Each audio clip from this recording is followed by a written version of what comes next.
नमस्कार दोस्तों। आप जानते हैं कि जैन जी कौन है? जैन जी की उत्पत्ति कैसे हुई? दरअसल डगलस कोपलैंड नामक लेखक ने 1960 से 1980 के दौरान जन्मी पीढ़ी के लिए जैन एक्स नाम दिया। 1980 से 1997 के बीच की पीढ़ी को जैन वाई कहकर पुकारा गया और 1997 की बाद की पीढ़ी को जैन जी कहा जा रहा है। जैन जी ने बंद रास्तों को खोल दिया है। जो लोग सरकार से डर कर चुप बैठे थे, उनकी जुबान भी खुल गई है।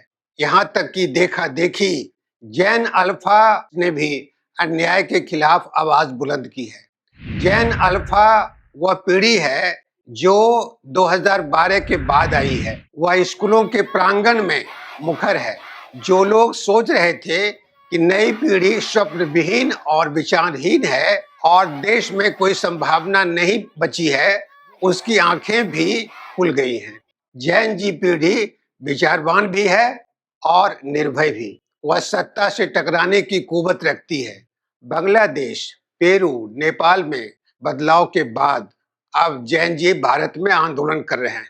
यह सही है कि भारत नेपाल और बांग्लादेश नहीं है, लेकिन यहाँ की युवा पीढ़ी कम पीड़ित नहीं है और उसके अंदर आक्रोश भी कम नहीं है। युवा पीढ़ी भीषण बेरोजगारी और महंगी होती शिक्षा से जूझ रही है।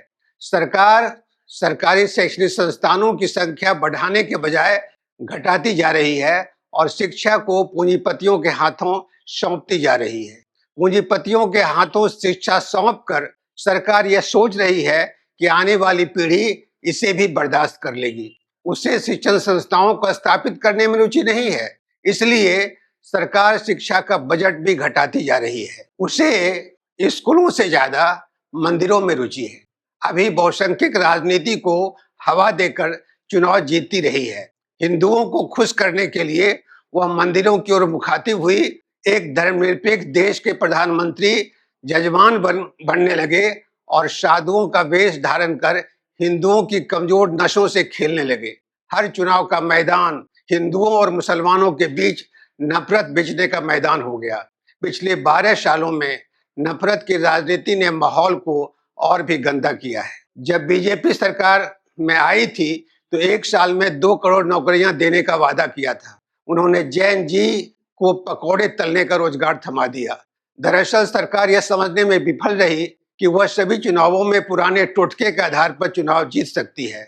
जो पीढ़ी प्रधानमंत्री नरेंद्र मोदी के लिए हर हर मोदी के नारे लगाती थी, उस पीढ़ी की सांसें उखड़ चुकी हैं और अब सरकार के सामने एक नई पीढ़ी है जिसका नाम है जैन जी। जैन जी पीढ़ी का जन्म 1997 के बाद हुई और वह नई भाषा और नए मुहावरे को लेकर मैदान में है। वह खुलेआम सत्ता को खुली चुनौती दे रही है। हम आपको मजाक बना देंगे, सबसे स्ट्रॉन्ग 26 इंच के नेता को हंसी का पात्र बना देंगे। जैन जी जन्म के साथ स्मार्टफोन लेकर आई है। डिजिटल दुनिया का माहिर खिलाड़ी है। सोशल मीडिया का इस्तेमाल वह बखूबी जानती है। जंतर मंतर से जब सोशल मीडिया के माध्यम से रील और मीम के जरिए सरकार पर हमला करने लगी तो आधी रात को नरेंद्र मोदी जी की नींद खुल गई और वे भी इंस्टाग्राम पर रील बनाने लगे। इंस्टाग्राम जैसी मीडिया को उम्रदराज युवाओं की तरह इस्तेमाल नहीं कर सकते।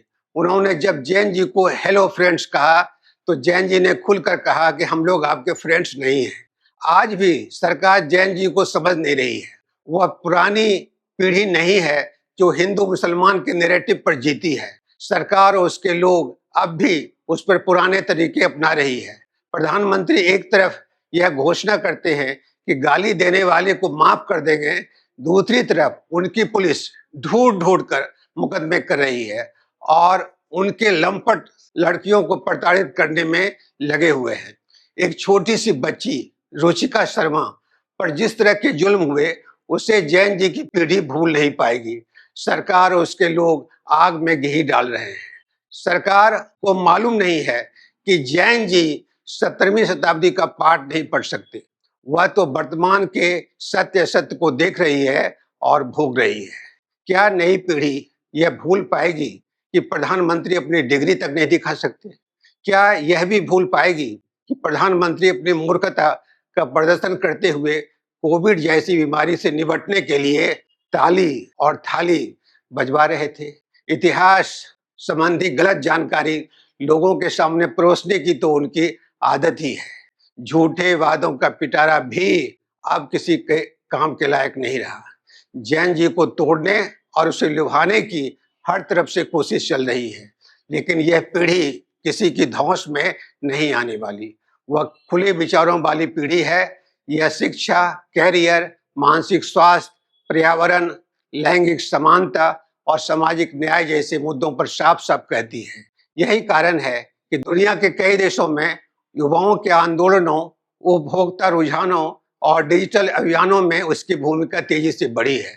यह पीढ़ी डिजिटल अर्थव्यवस्था, आर्टिफिशियल इंटेलिजेंस, ग्रीन टेक्नोलॉजी और कंटेंट क्रिएशन को नई दिशा देने के लिए तत्पर है। बीजेपी के मुंहफट नेता रमेश भिधोड़ी इसे पंचर वालों की औलाद और सांसद कंगना रनौत ने गटर का कीड़ा कहा। आरएसएस के अतुल लिमिये ने देशद्रोही कहा। लेकिन सच यह है कि यह पीढ़ी नई संभावनाओं से भरी हुई है और देश में नया इतिहास लिखने जा रही है। आज इतना ही। मित्रों, हमारे चैनल को सब्सक्राइब करें और वीडियो को शेयर करें। आपका बहुत बहुत धन्यवाद। आपका आभार।